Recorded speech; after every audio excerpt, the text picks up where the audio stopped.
Hello everyone, I'm Carthu, and today we'll be discussing the Dragon Ball Super Manga and whether or not the #1 Galactic Patrolman, Merus, is perhaps an angel.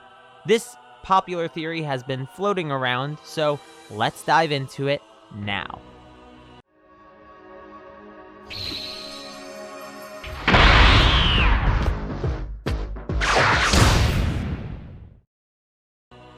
Before we can jump into the speculation as to who Merus is, we first need to cover what we know about him as a way to establish a base that all speculation will be based upon. We are first introduced to Merus in Dragon Ball Super Chapter 42, when he is leading the mission to kidnap Good Buu. This chapter instantly raises suspicions about the character as he is capable of getting behind Goku and Vegeta before either could react. At first, we took this as Merus being like any new character, strong for the sake of the plot without a real reason as to why. However, as time went on, suspicions grew in the series as well. Vegeta realized in Chapter 43 that Merus was hiding his power. He only showed as much was necessary to get the job done, rather than using his full power from the start and finishing it instantly. Of course, Merus denies the accusation and makes an excuse as to why he handled the situation in the way that he did. The threat of Moreau leads to this conversation ending earlier than it might have normally.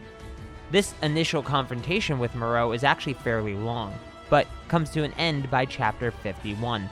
Vegeta heads off to planet Yardrat in order to learn a technique that could defeat Moreau, but Goku stays with the Galactic Patrol to seek a different path to gain power and perhaps an advantage over Moreau. Goku asks Merus a similar question as Vegeta did earlier in the arc, but even more, he follows it up with a punch. He was trying to connect with that punch too, but Merus still dodged it anyway.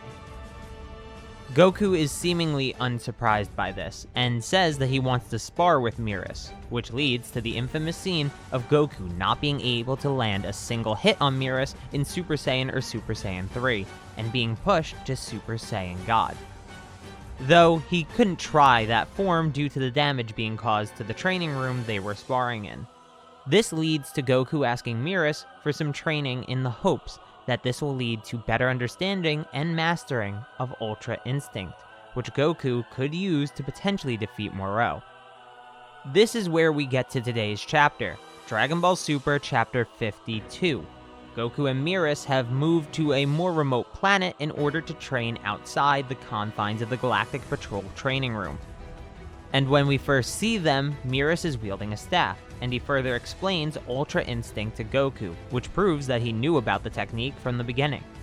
After Merus realizes that Goku isn't going after any secrets that he may be hiding, he allows Goku to enter his version of the Room of Spirit and Time.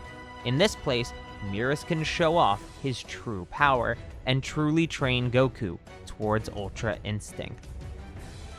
Now that all the major plot points are laid out, it should be clear where this theory stems from. Merus is a mystery. The Galactic Patrol is supposedly so weak that they can't take down Frieza back when his empire was at its peak, but somehow their top agent is taking down people with the power of literal gods. As we've been shown, Merus is clearly hiding his true power and, more importantly, his true identity. But what has us pointing him towards being an angel?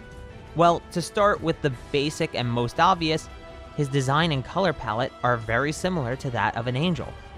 All he's missing is the halo that all angels have, hence the thumbnail calling him a fallen angel, but more on that later. Sticking on the aesthetic point, we also have his staff use, which all angels do use as well, and in the manga, even the Grand Priest is shown to have a staff.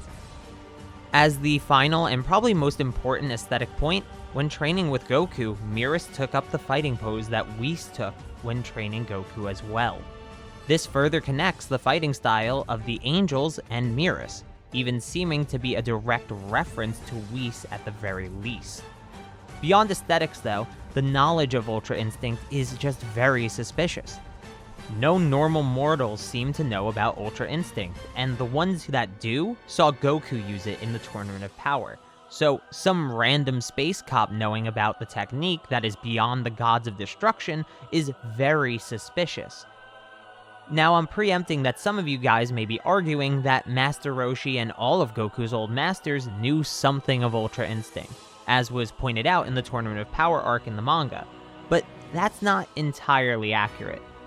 For starters, they knew that something like Ultra Instinct was what they wanted to achieve, but it wasn't specific.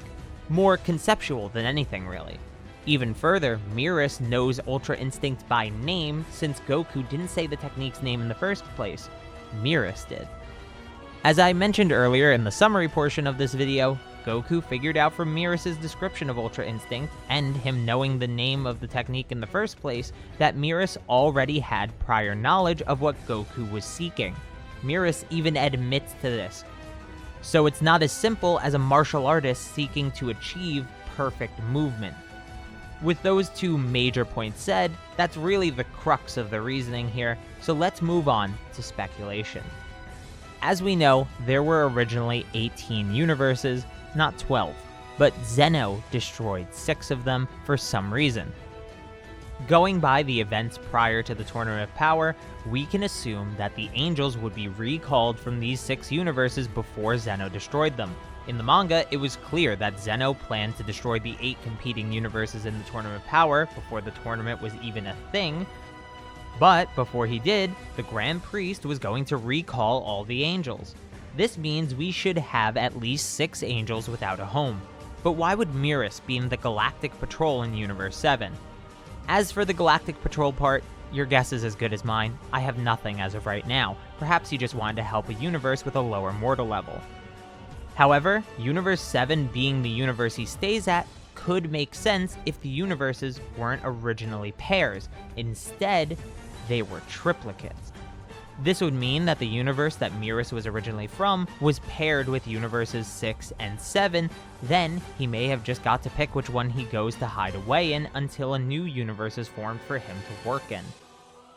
But there is another possibility, of course, and that is, as we mentioned earlier, Merus may be a fallen angel. This theory really hinges on the fact that he lacks a halo in his design, as all the other angels have halos. You see, all the angels, including the Grand Priest, have halos. No exceptions, even though this design sheet for some reason has one missing. Don't worry, she has it in the anime, and the manga actually. Perhaps these halos could signify when an angel is in servitude to another being, whether that be the gods of destruction, Zeno, or maybe this is how the Grand Priest controls his children if you consider the fact that their halos are around their necks like collars, while he wears his above his head.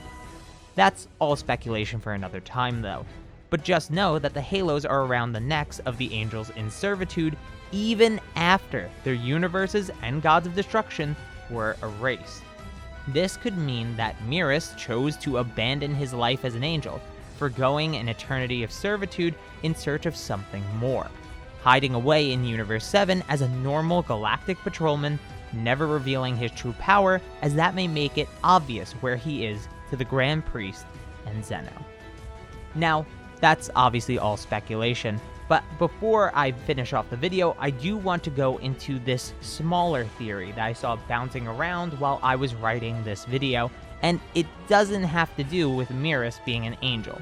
Instead, Merus is the greatest opponent that Beerus has ever faced. While Monaka was a joke and a ploy to get Goku and Vegeta to continue their quest to gain strength, Beerus wasn't lying when he said that Goku was the second strongest person he ever faced. This leaves none other than Merus as the mortal beyond Goku. There are a few glaring issues with this theory though, which is why I did want to mention it at the end of the video, as I don't think it deserves its own video to cover it. To start, why does Merus know of Ultra Instinct and fight like an angel? Was he trained by Whis after his battle with Beerus? Then you have the Universe 6 tournament and the Tournament of Power to keep in mind. Would Beerus truly risk losing Earth to Champa or Erasure just because he couldn't be bothered to tell Goku that he was lying about Monaka? Those issues seem so obvious that were it to be the case that this was true, this would single-handedly ruin any build up to the reveal of who Merus is. But luckily, I think this is so far from true that it's impossible. With that covered though, I think we've gotten everything through. I'd love to hear your thoughts on all of this in the comments down below. Thanks for watching. Make sure to hit the like button, leave your opinions and counterpoints in the comments down below, and hit subscribe and the notification bell. That way you get to stay up to date on the channel and everything that goes on with it. If you're interested, please check out the merch store to support the channel in another way that gives you something in return. But till next time, peace!